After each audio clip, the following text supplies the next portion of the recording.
nínú kéèsì yìí. Àwọn nǹkan tí princess tó ṣe kó tó di pé ilé ẹjọ́ lè fi kó tó di pé wọ́n lè dá bàbá Èkìtì sí àtìmọ́lé, àwọn ìgbésẹ̀ tí princess gbé gbogbo ẹ̀ lẹ́ máa gbọ́nu fọ́nrán yìí. Àfi kọ́lọ̀ má fi wálé ọ̀tá wa lé wa lọ́wọ́ ni o, kó má fi wálé ọ̀tá lọ́wọ́, kọ́lọ̀ má fi wálé ọ̀tá lọ́wọ́. Àwọn èèyàn wọ́n níkà, wọ́n burú, kò dẹ̀ sí nǹkan tẹ́lòmíì ò lè ṣe ńgbà míì láti fi àjùlọ wọn ni. Kọ́lọ̀ má fi wálé ọ̀tá lọ́wọ́ ni.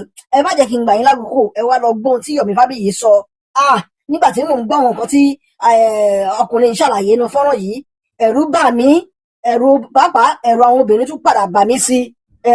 Ṣùgbọ́n gbogbo obìnrin kọ́ ní èèyàn burúkú, kọ́lọ̀ má gbọ́ àṣekùn dé àwọn ẹni bí láàrin wọn ni. Ẹ wá lọ gbọ́n tí Yomi Fábíyì sọ. We have to understand something, Nigerians. There are some natural tendencies that belongs to every human. She orchestrated and organized flirting. She ambushed Baba-Ijesha into that misfortune. Come and act movie and placed a young adult, a girl that has been actively having sex, to come and play that role. And she placed around Baba-Ijesha, coached the girl into Mashiri. It was a different ball game. And lo and behold, they did whatever they want to do. She recorded everything went the way she wanted. Police took Baba-Ijesha to police station.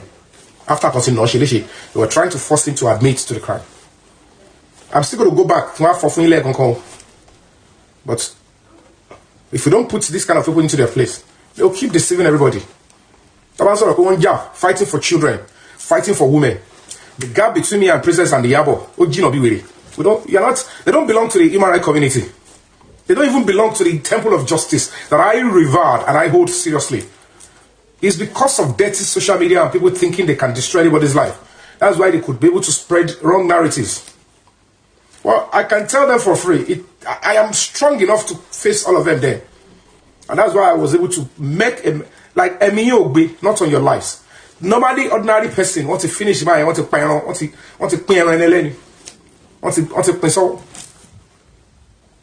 Now, they did whatever they want to do. They did their recording, and Baba-Ijesha was taken to the police station, and the news broke out. I had like every other person. The only thing I did was police report. Baba-Ijesha lano. This is your report into Shele. What's going on? It's a different ballgame. And an actor was arrested on sexual abuse. Investigation has just commenced. Everybody would have kept quiet. You cannot just be the person accusing and be the investigator at the same time in a serious crime like that. So when I saw the horrid report, I noticed that the police are just trying to satisfy social media and satisfy Princess. They gave a report of Ntoti Shele 7 years ago. Ntoti Shele saying, what the now Shiwadi, what the Bigadi, what the Neni Etigewo. I now went back. Presently, as at that time,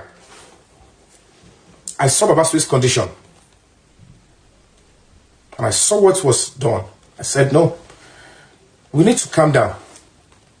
Something is fishy. This is too much. Princess involved. Actor Baba-Ijesha involved. Princess because Princess original. It's important. All of those of you saying, oh, you're an activist, condemn it. If it's other people, you would have talked. I said, you should calm down. The phone keeps popping up, lots of ads that can't be closed. I've said it 1,800 times. And I've been able to make phone call to Auntie Den. What's going on with my colleague? What is it? I say, no, they gave me the situation of what happened. I'm like, so, video I wasn't really going to have that. I said I'll go and check later. I said, let's calm down. Let's wait. Let the police do their job. Because this is how they deceived and they made, entertainers to go after Baba Sweden. And then they condemn Baba Sweden because Nigerian, the Nigerian security apparatus, even if when they make mistakes, they don't like you telling them that they have wronged you and you're going to go to court against them. Towards the don't like if can be for writing, even the rights that they are meant supposed to protect, they don't like you demanding for your rights. So when any government official makes a mistake, instead of them trying to say sorry, they will rather find a way to twist everything on you. If you demand too much for a right, well, okay, they will lie against you, will add on to your crime. And that was what actually happened. So when that happened, as a convener of a human rights organization, I said, I only wrote a statement, let's be calm. As at that time, Senufin Baba-Ijesha, Senufin me, me, and I know he's a senior colleague and all of that. You guys, you need to listen and listen attentively. Because anything I say, I will be challenging them to sue me to court.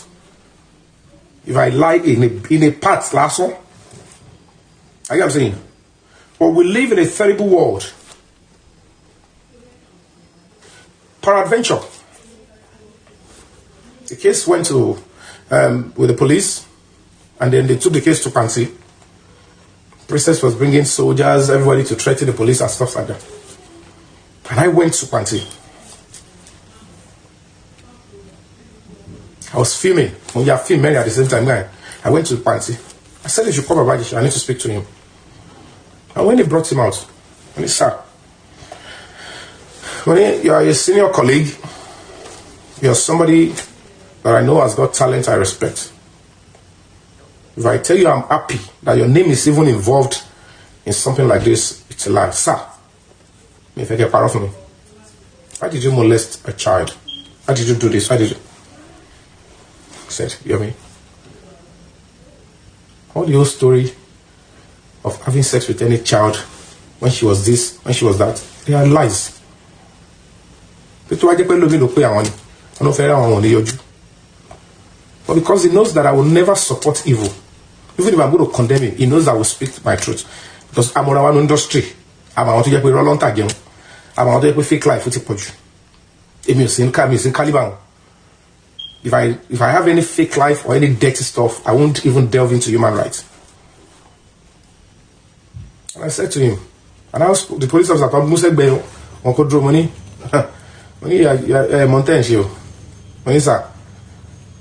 The report the police gave was that there is a video of you sexually abusing this child, having sex with that girl.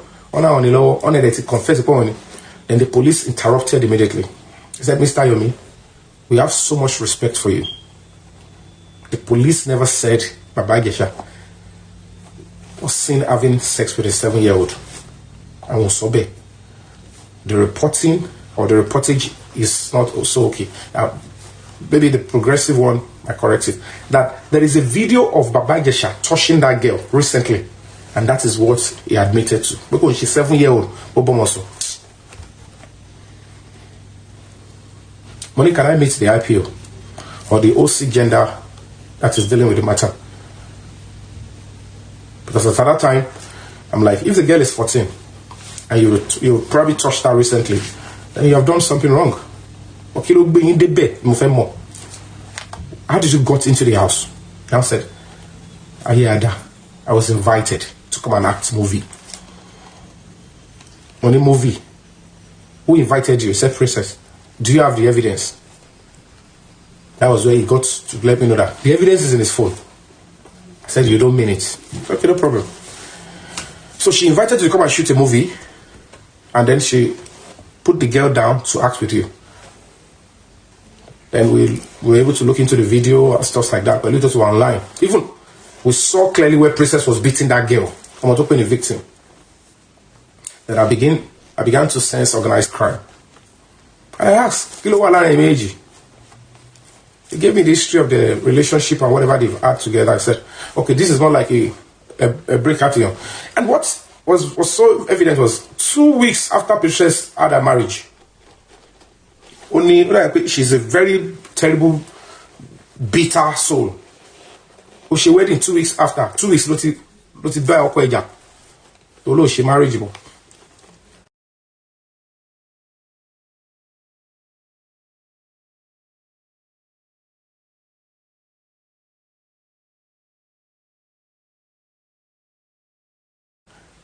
And in the process, Baba-Ijesha long parija because the person was a younger colleague to Baba-Ijesha. Along the line, maybe I think that was when they began to, unlevel. So she couldn't be bothered about her marriage again. She was so happy that Omori Baba-Ijesha is tall, handsome-looking guy, talented, and they could be doing their comedy together. Maybe along the line, maybe that was when there was heartbreak and stuff like that, and she couldn't handle it. Now, really quickly, let me go to where it concerns our own human rights and when we decided to look into the matter serious. So immediately I put up that stuff. Iyabo. Now why should I ask that people should be calm? You all could solve. You saw the video now. You mean what do this rule? You are patient. You want to become on your rule. They should allow the law to take its course. You want patient. It's because of arrogance. The language that I spoke is the language of civility. It's important for people to calm down and let the police do their job and let this person be found guilty before we can condemn anybody. But she thought I'm speaking on the basis of I am trying to support a colleague. How would I come out and support a sex predator? But I am not blind. Abosi, I can tell you for free. Abosi, 99.9% of our own so that was a setup. That was an intention that you cannot deceive. If you like, just that princess never cared about that girl. And I was going to explain to her that you are the most wicked individual I've ever seen. You don't like that girl. You are willing to use anybody to destroy anybody's life. Yeah, actually, recently now, where the mother will be able to use her own children to destroy her husband. You think because when you hide behind sexual abuse, people like us will keep quiet. I understand what it means to fight for human rights. I understand what it means to stand by what is right. I won't be scared. Whenever she will the social media, I'm not in that league.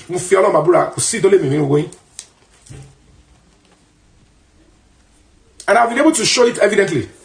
Was scared is when I am doing the wrong thing. And social media is coming for me because Omar hits me. But if I am on the right path, Nigeria, social media, because you people keep weaponizing everything and you leave the core civility. So, princess, stop deceiving yourself. You and your co-travelers, Baba-Ijesha is going for life imprisonment. And you had people, including our Onimoto Mbaye, and a few people in government that Baba-Ijesha will not step. You vowed that he will never see the daylight again.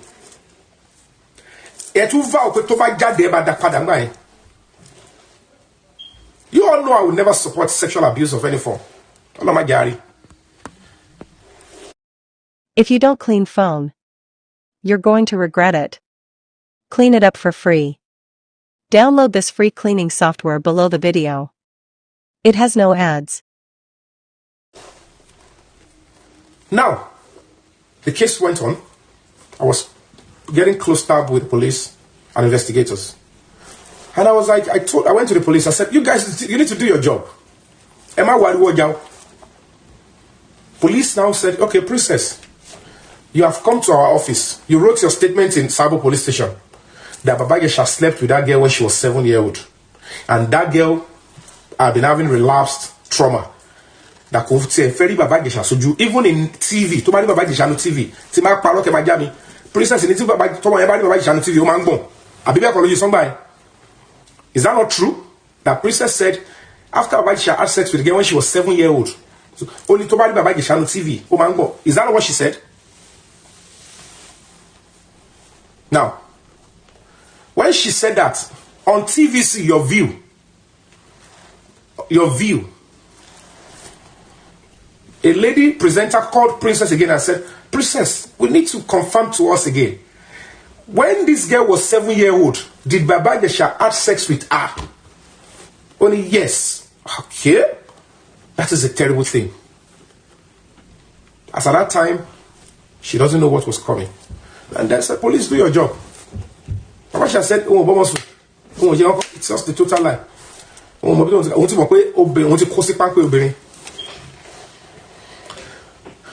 I can tell you for free, police now took that girl after Baba-Ijesha has been detained.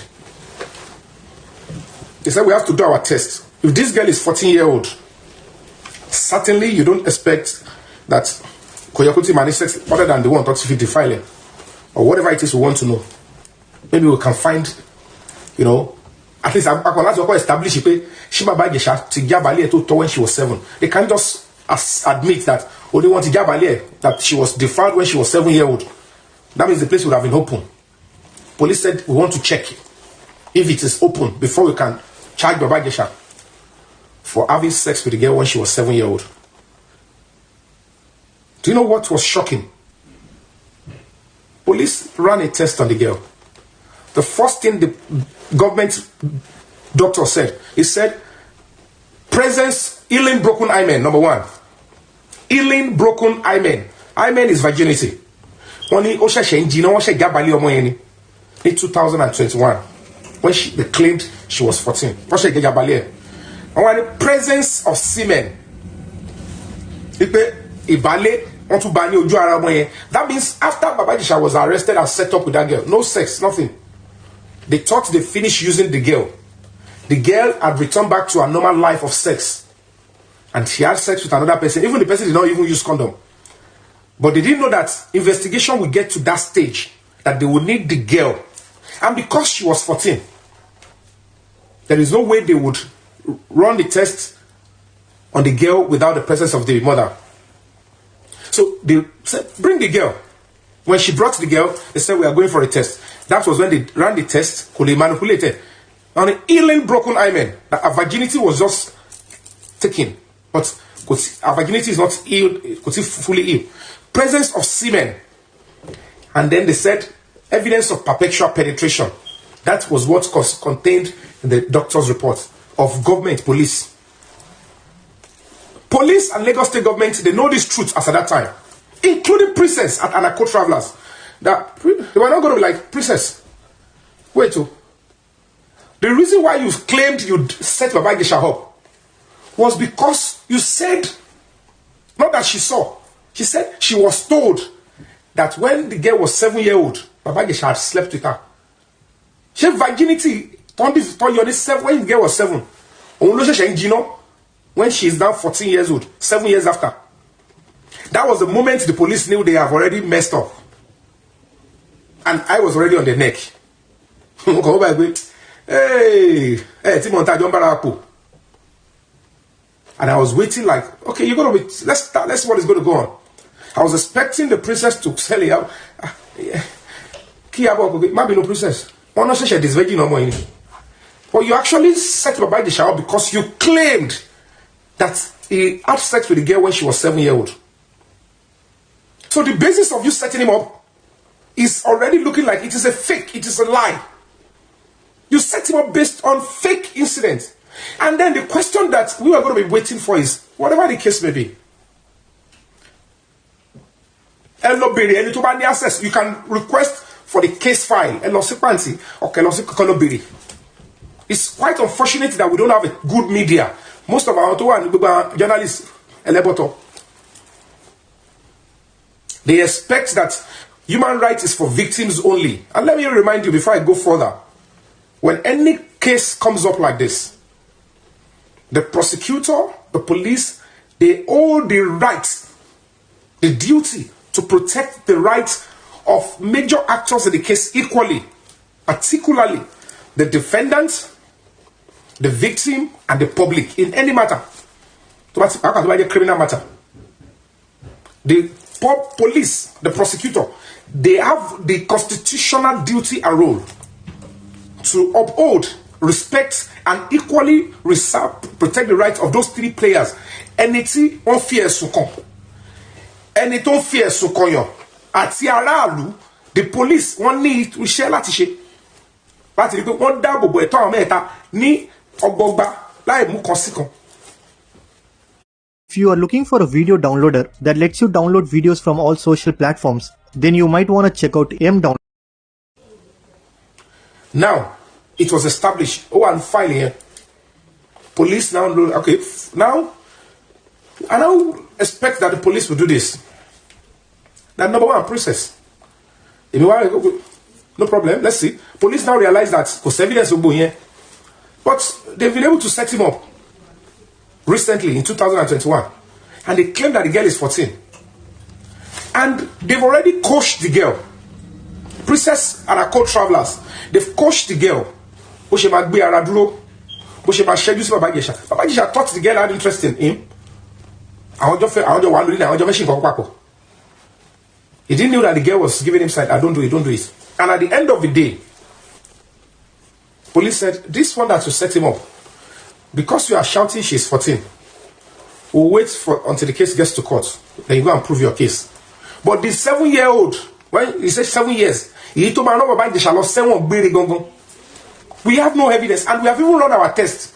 The test in our hand, we run contrary to the testimony of Princess Baba-Ijesha. Princess Tansoy. Don't forget that the 7-year-old, Baba-Ijesha slept with the girl when she was 7. He used khaki. She never claimed she saw it. Normally, under the law, parental negligence is a criminal offense in Lagos State. A lot of you do not know. It's a serious criminal offense. If a 7-year-old is under you, under your custody,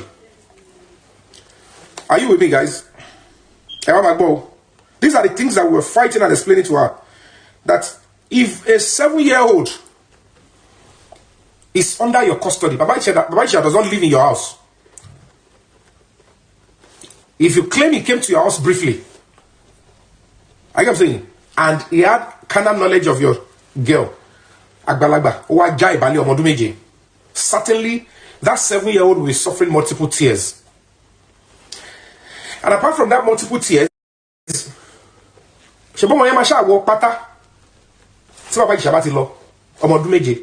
that means the pants will be soaked in blood. We're not like, why? Where were you, Princess? The assertion, the reason why you said you set him up. And we have even our test. The test in our hand.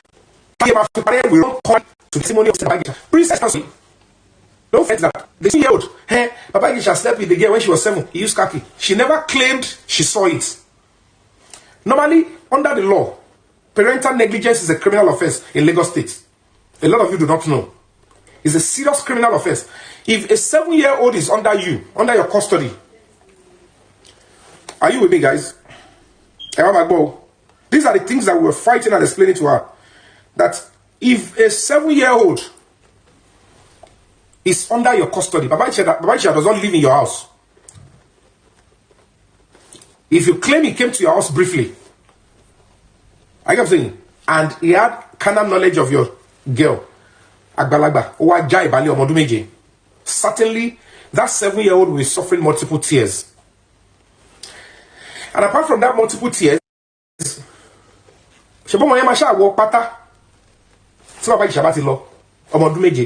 that means the pants will be soaked in blood. We're not like, why? Where were you, Princess? The assertion, the reason why you said you set him up. Why? Where were you? And why didn't you notice that this girl was defiled when she was 7-year-old? And she could see is not expected to be having sex. How can a 7-year-old be defiled? Because she will have multiple tears. I want to go turn this virgin. I want to dimash it. I want to come Kasara because want to go. But almost 7-year-old could deceive. She cannot pretend or hide the pain. So if a parent cannot detect that a 7-year-old was defiled under her, and then the question we're expecting the police and Lagos State government to ask Princess is, where were you when this girl was deflowered? Because Baba-Ijesha doesn't live in your house. So if he came to your house and spent probably 30 minutes or 40 minutes and defiled your 7-year-old daughter and left for his house, so your daughter is so scared that even if she has been threatened not to speak, there is no way you, the mother, will not notice. That you covered it. But to come to tell us in 2021 that you did not even notice. So now, the truth of the matter is, in 2021, Princess wasn't presenting herself as a witness that, yes, 7 years ago, when the girl was 7, he did it. I took him to social hospital. He did it. She said she did not witness anything. But she acted on that to set Baba-Ijesha up. It was fake. And I will still buttress that point for you now. Kekere leshi boy. Ema farabale. Egbo mi dada. Ọ̀rọ̀ tí mo ti sọ láti 2021. Wọ́n ní mo ṣe sọ́nsìn tí ó dẹ̀ yí padà. Àwọn tó sponsor ẹ̀kọ́ ní kó sá lọ. Who is that?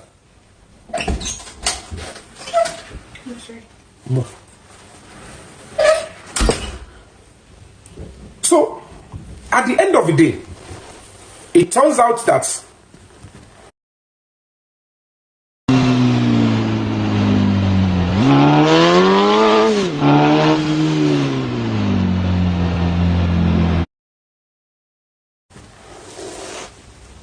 we're expecting the police to ask Princess. I said, if you continue to tell us that this girl was defiled under you, and as a parent, you did not take notice, you didn't take her to hospital, you didn't know this thing happened, you are not even a witness, and you could not even present a single witness. Nobody saw, nobody treated the girl, no hospital, no doctor to say, that's 7 years old. When the girl was 7 years old, I was the one that treated the girl for defilement. It was as empty and blank as anything. Even Princess herself was never a witness. She did not see anything. Nothing happened. But she planned the trap in 2021. Now, a bit more Baba criminal and princess. Police refused to charge him. Lagos State government refused to charge her. Rather, police refused to charge her. Lagos, they didn't touch on that. I went for that. Where is the evidence of this girl's age? No birth certificate, nothing was proven. And when the princess is a 14-year-old.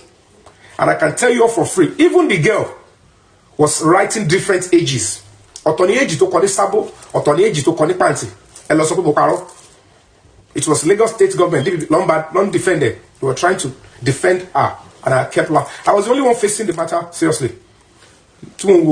Again, so the entire media, I don't know what happened, they went blank on the truth.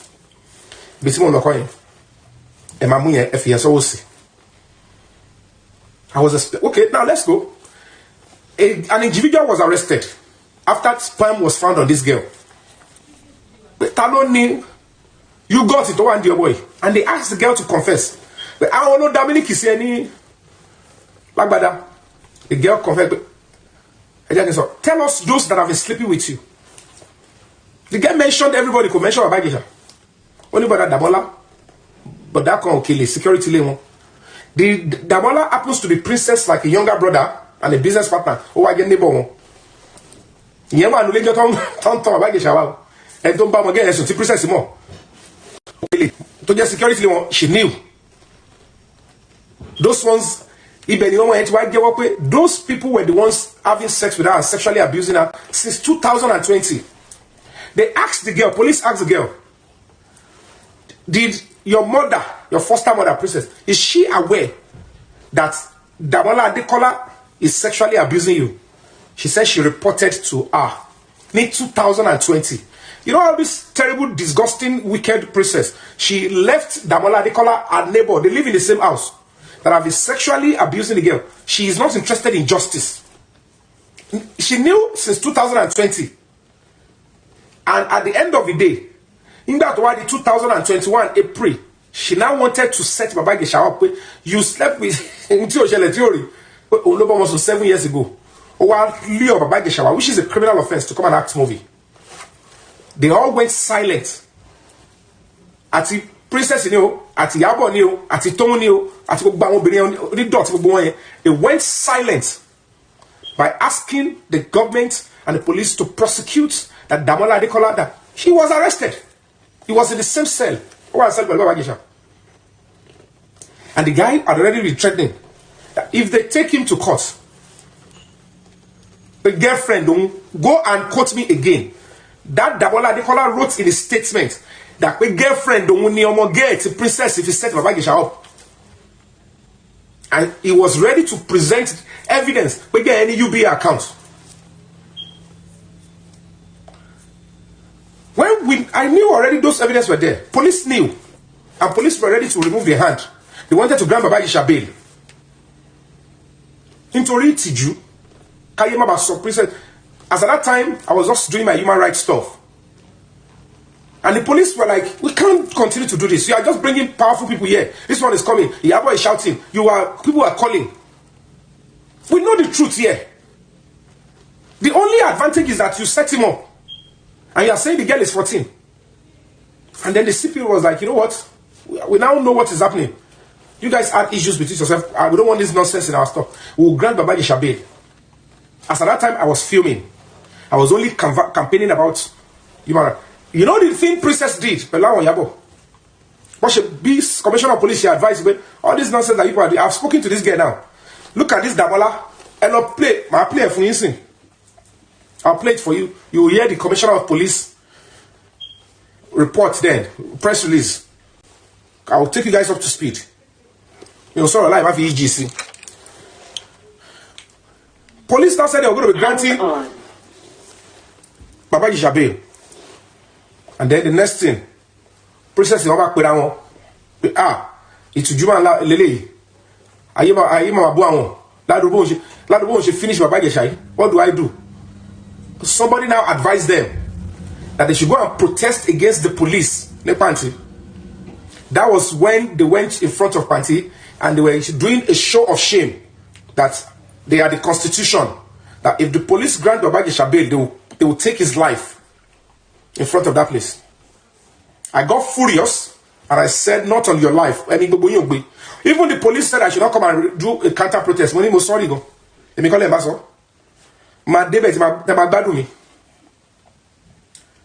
And as a human rights organization, I put up a campaign. One of the tenets and fundamental human rights is the right to bail. As at that time, I am not saying that Baba-Ijesha should not be prosecuted.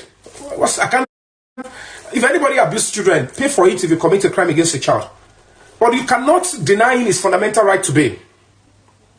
Especially when this is an organized crime. Especially when the police, they've done their test. They realize that it was a total lie. Nothing happened 7 years. Oh, Baba Okoson is 7 years. Maybe 6 months before Baba-Ijesha was arrested. But Princess lied to the entire nation that it was 7 years ago when the girl was 7-year-old. A defilement that under the law, our inability to even say I am a witness. But 7-year-old, 7 years stuff. She never said I am a witness. I asked the girl who did this to you. She was a dummy. She didn't mention a name. But this is the hospital I took her to. They would have gotten the doctor or the hospital as a witness. But she was presenting an incident that carries life imprisonment without a single evidence, a single witness, or anything. But if we don't stand up,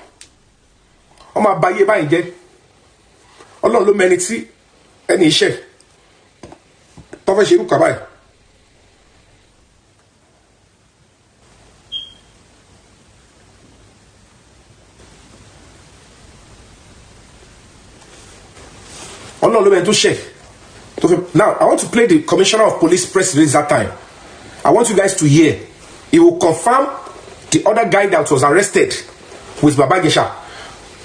Princess, Iyabo, they did not want you people to know that there is another guy that was arrested. They didn't want you all to know, because if that guy is pronounced prosecuted by Baba-Ijesha, the guy does not want to go to jail. Because we don't want any evidence for 14-year-old son. If truly the girl was 14. So if the guy is able to convince the court that the girl, Tofi said Baba-Ijesha, she's 14. She's a young adult. Almost 19-year-old. Baba-Ijesha do anybody who court with. Because they destroyed my life with fake lies. So they are making him look like a pedophile, whereas they put up a young adult that has been having sex to set him up. Now, come and listen. I go Commissioner of Police in there. I go. Hold on, if I play again. Power on. Connected.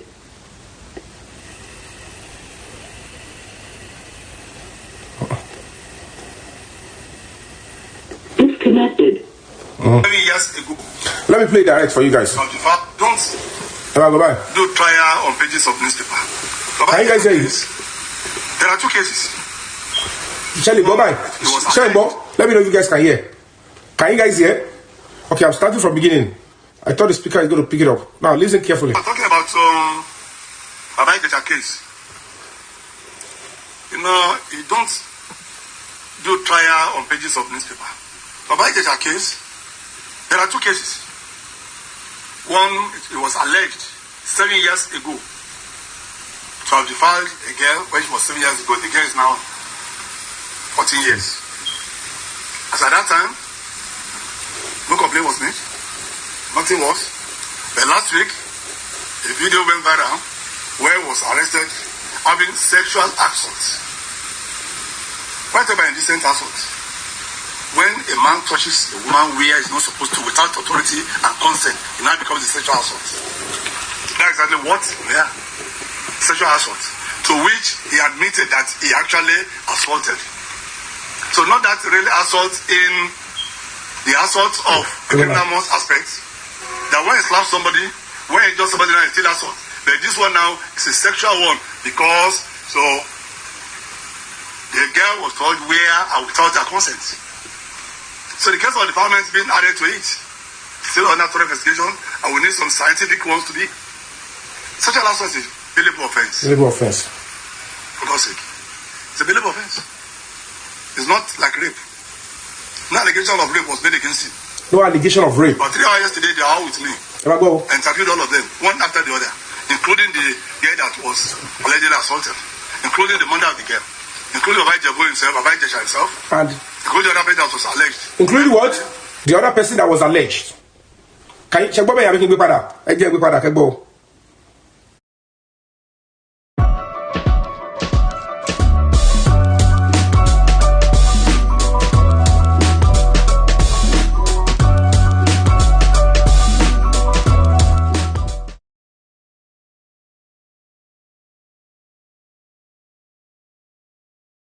Upload your photos and become a music star in seconds. With Video Express AI, you can design one singer and one supporting performer, maybe a guitarist or dancer, and carry them across all your videos. In the first scene, they're performing on stage. In the second, they're singing in the studio. In the third, they're dancing in the street. The faces, the voices, the energy stay consistent, making it feel like a real artist's music catalog. You can even extend your clips to full 5-minute videos, perfect for complete songs. Lip sync is flawless, the expressions are natural, and you can sing in over 100 languages with more than 800 voices. No cameras, no studios, no monthly fees, just one payment and unlimited music videos forever. Imagine releasing a new music video every day without ever filming a thing. That's why creators are using Video Express to build channels, grow fan bases, and even launch AI artists. Click below and start creating your first consistent music star today.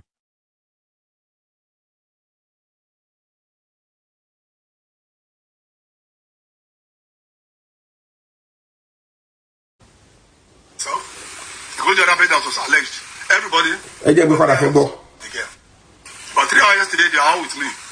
I interviewed all of them, one after the other, including the girl that was allegedly assaulted, including the mother of the girl, including Iyabo himself, Baba-Ijesha himself, including the other person that was alleged. Everybody, about 3 hours. Including the other person that was alleged. Now, ask yourself in your conscience, how many of you know, or how many of you hear directly from Princess, from Iyabo, from Tom, that there was another person that was alleged. Power off. Talo alleged, Omoyelo alleging him. In the same case, same victim, same investigation. The question is, Kilo Yo, and I'm telling you on my honor, that was the guy, statement, that this babe in question, this guy in question, girlfriend only, so possible, 14-year-old and the girlfriend. That the question now is this. If it the problem,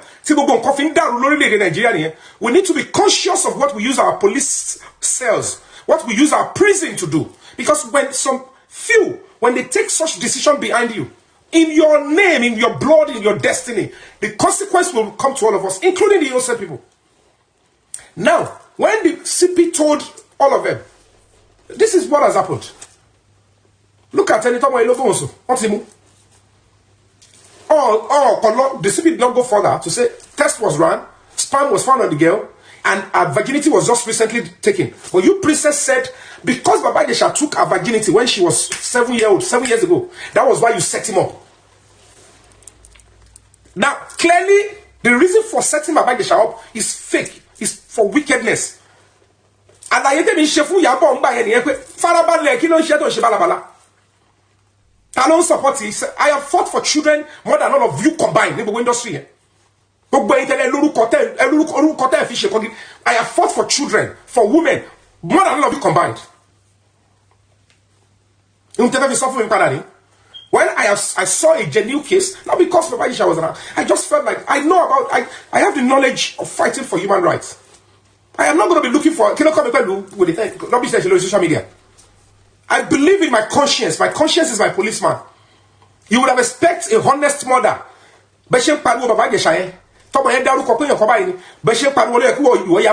Princess. Princess. You are going to share Abiamo almost 14-year-old. 7 years ago, Oju Oto. Báwo ni le tún ṣe ṣẹlẹ̀ tó tún rí? After Baba-Ijesha was arrested, they finished using the girl. Sex it only. Even as we speak now, they don't care about the girl. None of them care about the girl.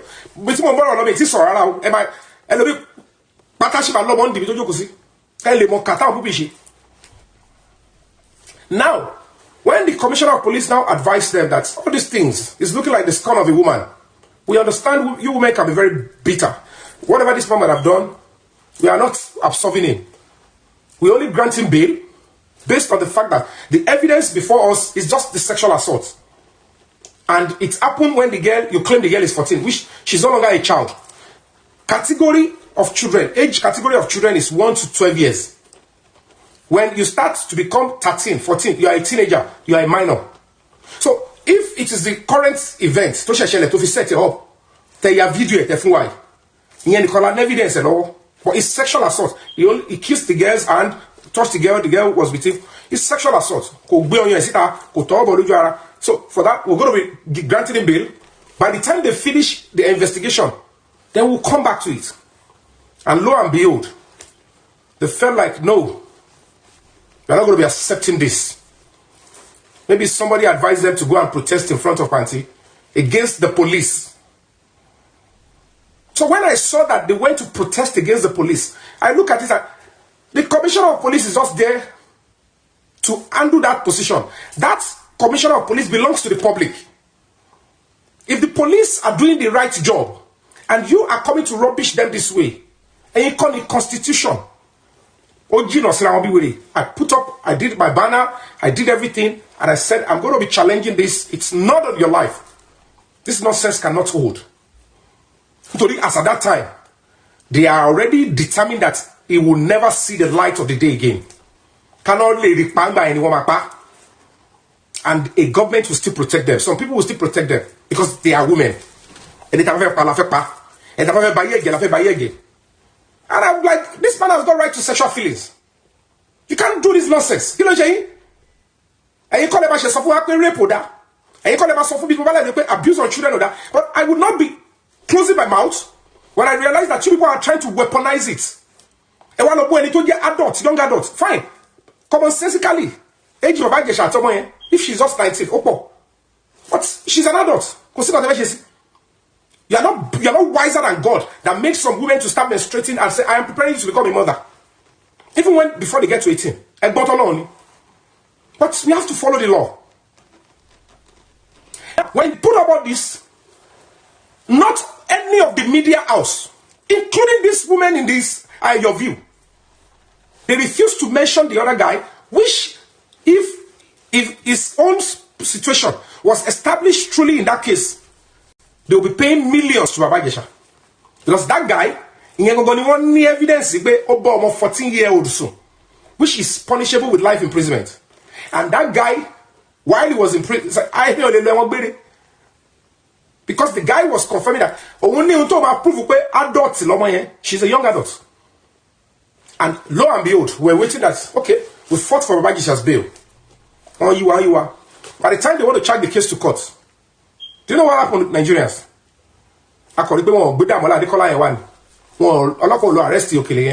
They've paid or whatever they did.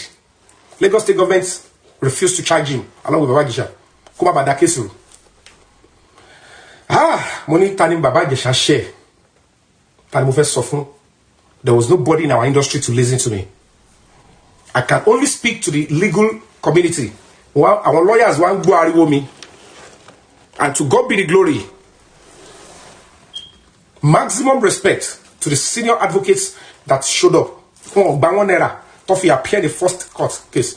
And the other 19 lawyers that came out on pro bono said, Mr. Yomi, we will stand by you. I had to keep going from one court to another. Don't tell the case. Baba-Ijesha phone I go he does not know that want to coup. All of them don't for any bail. And I'm about to talk about because baby bail. I borrowed 300,000 naira. I need to pay back 380,000 naira. I borrowed 300,000 naira and only need to pay back 354,000 naira. Huh? What software did you use? How come the interest rate is lower than mine? Oh, cash. I've heard. Talk about phone bail. I was going to show how bitter. So I got fully psychological freedom. Talk about paralysis. I know she share working. He doesn't know what was going on. What about money? I was expecting that. Baba-Ijesha worry now. It's in evidence what we watch a film. They should prove to us that this girl is actually 14. And then, since you never have sex with this girl in your life, and you are so sure, no sex with that girl, sex, no problem. We're expecting that they will bring Damola Adekola. And even by extension, then the police will now ask Princess, how come in 2020, a year before you set Baba-Ijesha up, this your daughter told you that Damola Adekola, who is your neighbor, have been sexually abusing her? You did not report to police. Security of your house, okay, you did not report. In 2021, with the girl still living in the same house with them, she was set Baba-Ijesha up with the same people. Make it make sense. Change your crime with you. Oh, watch film. What set the camera allow join. Money now, police. I'm expecting Lagos State government, the same law. Si wọ́n fi charge Baba-Ijesha till Lagos State fẹ́ lò. Money same law yẹn. No, ló sọ pé parental negligence is a serious criminal offense. Money same law. No frown against grooming a child or a minor for sexual activity. It is evidence. If a princess no coach Baba-Ijesha don't boy you, release your body. Don't worry, let him touch you. Even if it is 30 seconds, let him sexually abuse you. We have a recording. Don't worry. Doing that to any child or a minor is punishable with life imprisonment. Only the second one that is very evident, that I'm trusting Lagos State government that they will do justice to it, is that it was in that morning, Princess claimed, she installed CCTV. After she invited Baba-Ijesha to claim that he is a potential predator. So, you knew this person will come and tear the vagina of your daughter. You invited him down to where your daughter is. You now went to set camera so that you can record how your daughter will be sexually abused. Because there is no way you will tell Baba-Ijesha, I'm going to be recording you. Don't be violent to rape her with love. There is no way you will tell if truly he was a rapist. Because you already left them together in 100% privacy.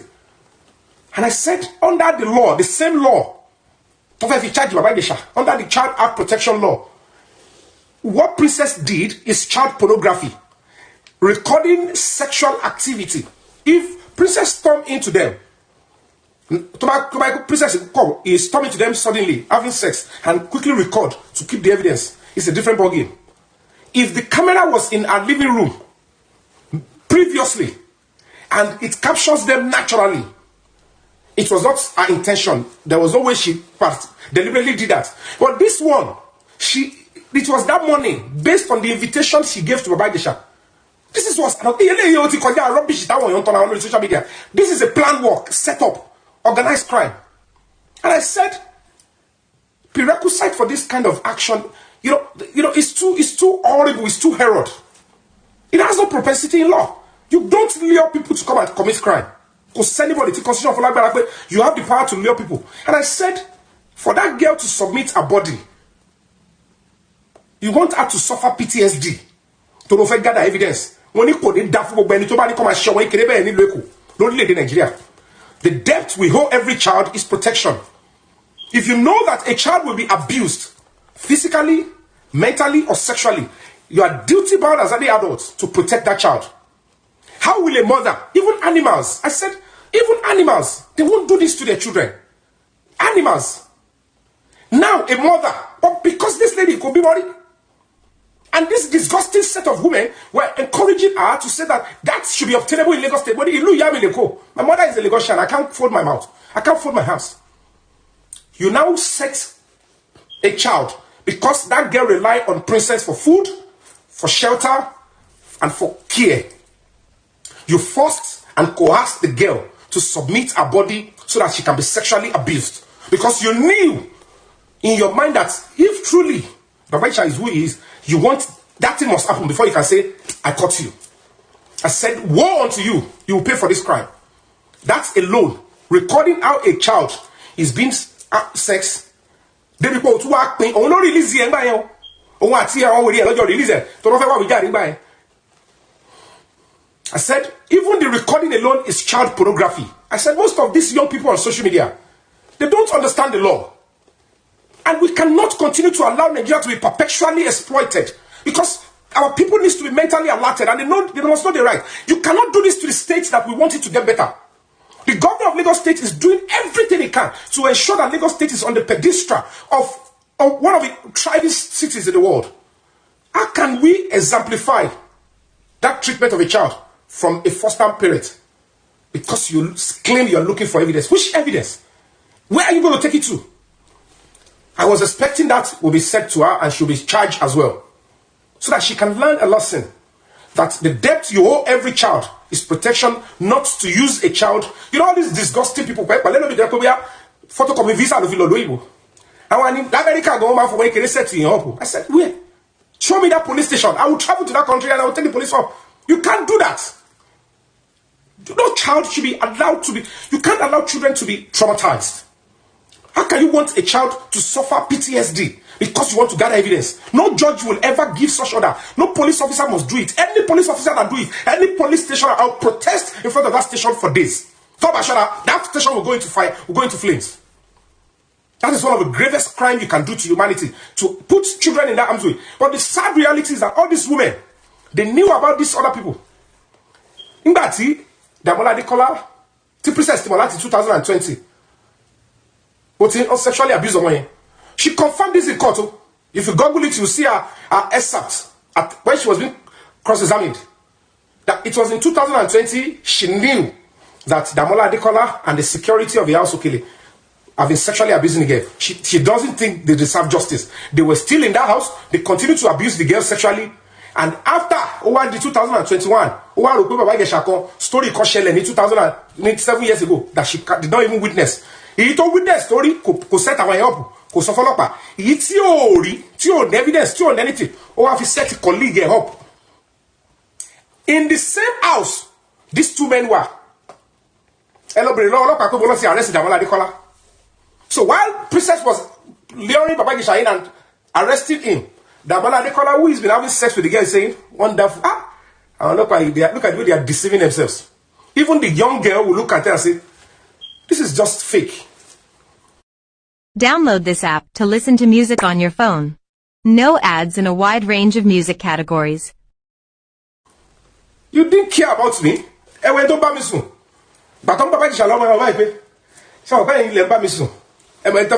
at the person they are using to set me up. You're still going to have sex with me tomorrow. Princess, and meanwhile, what they are taking? Princess, I will give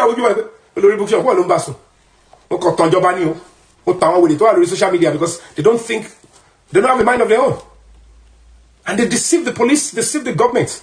Because the real person, if truly the girl was 14, it's Damola Adekola and the security. Security and and I stood my ground. I said, well, Bokini tell you case file, the Emma low. Hey, the wrong law. It's a tricky thing for me. It's sensitive. But I have the basic energy and knowledge to fight this kind of a case. It will cost me. But I have to stand on this temple of truth and justice, not temple of social media likeness. Because when the American embassy saw the interest and the yearning of fighting for justice in me, they gave me an assignment. But I'm not bothered. I said I will risk it. I will continue to fight for the truth. Why nobody? I don't want people to like me. Just do right by my side. Now, all the media, platform I will be here, our fake child rights activists, they knew that guy was there and was arrested. They kept quiet. Don't go solo. Media. Don't even mention that other guy. Because if you keep mentioning Damola Adekola, then the government of Lagos State will have no choice than to arraign him. And Damola Adekola will bring his own lawyer and will prove that the girl is an adult. And then the question is, that girl, Princess Ogwunoye, they will have to go to jail for accepting as an adult to accept the girl. She threatened to kill me. She threatened not to pay my school fees. She threatened she won't give me food again. I have to do what she wanted me to do. So why did you lie you are 14? She gave me the age. That's not my age. And I can tell you, when the case now began, the court, the judge, Justice Oluwatoyin Taiwo, God bless you wherever you are. Because we fought for the bail. Yes, Baba-Ijesha is being arraigned. 6 count charges. Life imprisonment at 16 years. They won't move because of Baba-Ijesha. You are a liar. You all wanted him to be sent to life imprisonment and 16 years. If we didn't stand and fight, you would have destroyed him completely. Our prison will be getting the sweat for the wrong reason. Now, when we got to court, they said, okay, granting bail is authorized bail. No single evidence. I can tell you all for free, no single evidence was brought to show that Baba-Ijesha Bomoso, when she was 7-year-old, Emma Winyeo, one day to Fenuba, Ayi Baba-Ijesha Gelo, what the Bomoso, until I want to Bomoso, on Banunule. Even as at that time, the court case, they are still in the house, want to continue to Baba-Ijesha, on Banu. Now let me tell you where it's now got messier. I said, okay, now the trial starts. Let's prove to ourselves that this man has got his right. So that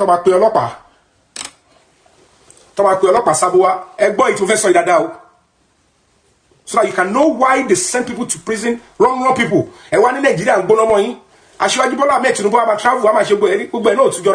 we will continue to compare leaders to leaders.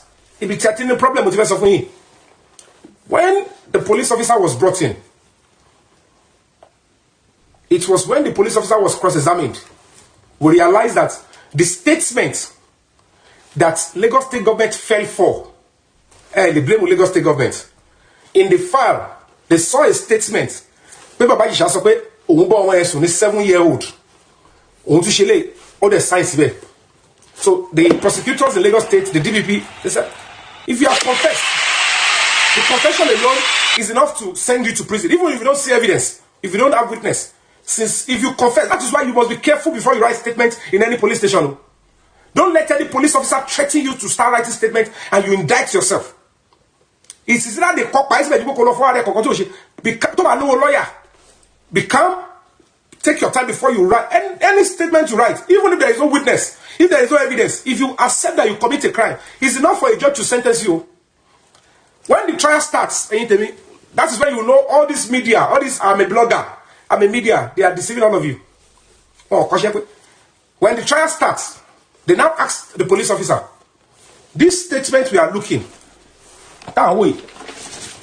statement, only statement of Baba-Ijesha. So, confirm it, she confirmed it. They now ask the police, and we are putting it to you. You wrote this statement, this is your handwriting. Your Honor, is the DPO that said we should go and obtain a statement. We are asking you, is this your handwriting? Did you write this statement, this confessional statement? The police officer confirmed that it was the DPO that asked her to go and write it for Baba-Ijesha. He said, no! You claim you are a police officer of over 16 years. This is your handwriting, yes or no? Only yes, it's my handwriting. So you wrote this statement that Baba-Ijesha did all this, Abi. Who owns this signature? Only Baba-Ijesha. Baba-Ijesha don't own the signature. Why did you write for Baba-Ijesha? Only I wrote under caution. He said, okay, it's okay under the law. You can obtain statement under caution. It's acceptable. But it's as procedure. Under the administration of criminal justice law in Lagos State, not even another state, in Lagos State, kill a procedure. If a police is going to write statement for you, maybe you are not able to write, you are tired, or you don't have handwriting, or you are shaking, the police would be taking the statement from you under caution. And when the police finish writing, he or she must put his or her name, a minimum call, position in the lay, and then the police will sign.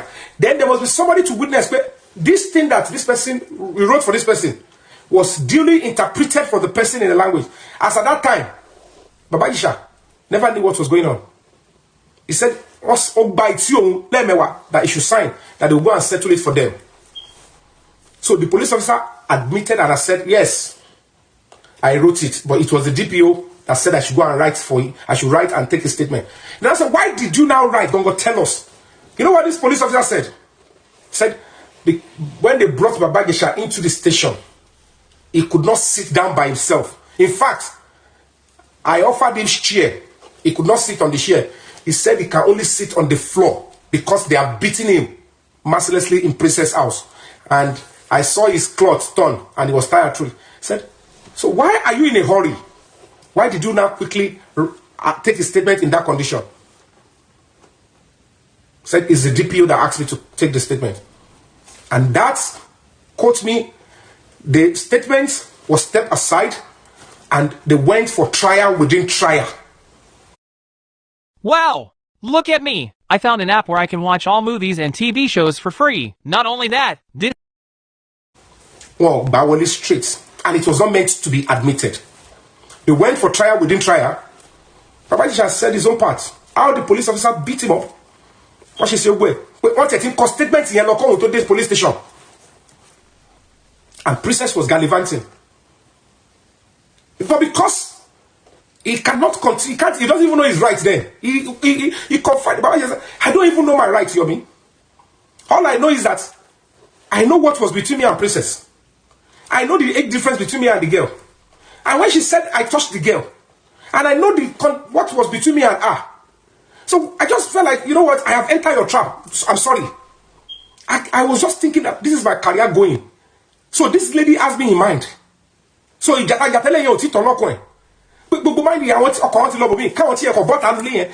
to leave the house. He just wanted to say sorry and get out. He said he never wrote any statement. He would never said because there was nothing like that.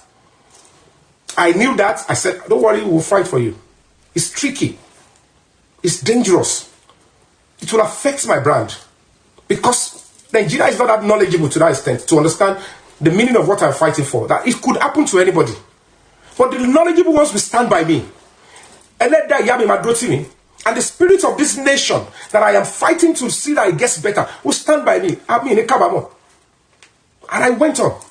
Not because, you can't think of money, you can't think of fame, you can't think of anything in that situation. Only your boy, you can't think. As an activist, you look at it, you say, are you going to be selective in the kind of activism you want to do, or you want to fight for human rights wherever you find it?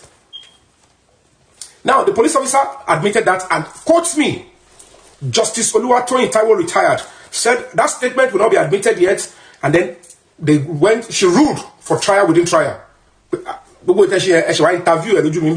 And they did the normal interview before the judge.